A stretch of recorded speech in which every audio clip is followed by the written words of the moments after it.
Welcome to the Daily Devo. My name is Diana. Today we are talking about fiery furnaces.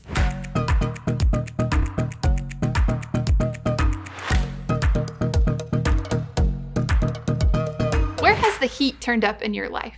Is there an area where maybe the intensity has increased? There's increased pressure or increased pushback, increased risk or increased consequences. Today, we are looking at a time when three guys were trying to live out their choice to follow God.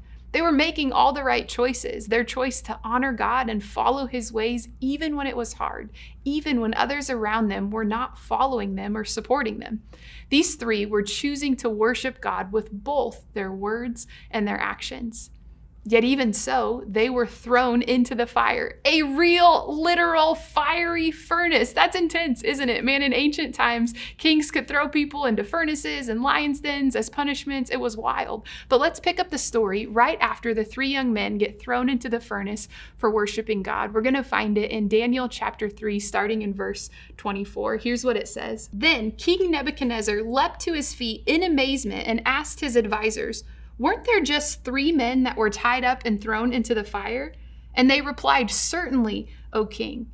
Then he said, "Look, I see 4 men walking around the fire, unbound and unharmed." So what happened is the king saw 4 people in the furnace, not just 3. And then what he does is he goes on, if you keep reading for a while, is he calls them out. He calls to them and he says, "Servants of the Most High God, come out, come here." And so the 3 young men come out of the fire and they don't even smell like smoke. And the king, this most powerful leader, he realizes that these young men were serving the one true God. And go ahead and read for yourself today what his response was and how he changes his mind and says, this is the one true God. Here's the point.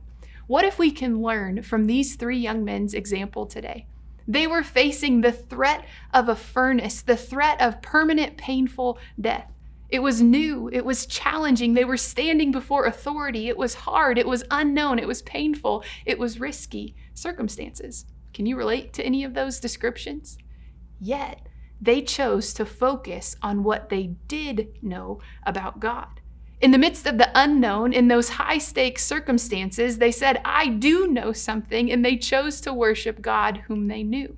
So what if you and I follow their example? What if you look to God and his ways today? What if you worship what you do know is true about God, especially in the midst of circumstances that are challenging and new? So maybe for you, as you drive to yet another doctor's appointment or to yet another attorney meeting, you worship God along the way. What if as you head to have time with those family members and it's challenging and it's unknown, what if you decide to declare the truths of God along the way? Or tonight, as you opt out of that activity, that show, that experience, what if instead you turned your attention to who God is and what's true? You see, these 3 young men, they chose to focus on what they did know about God in high-stakes circumstances. You can make that choice too. Because remember, God is with you.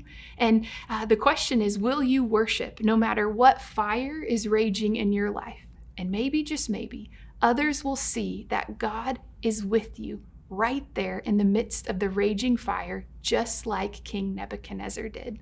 Let's go and focus on what we know is true today about our God.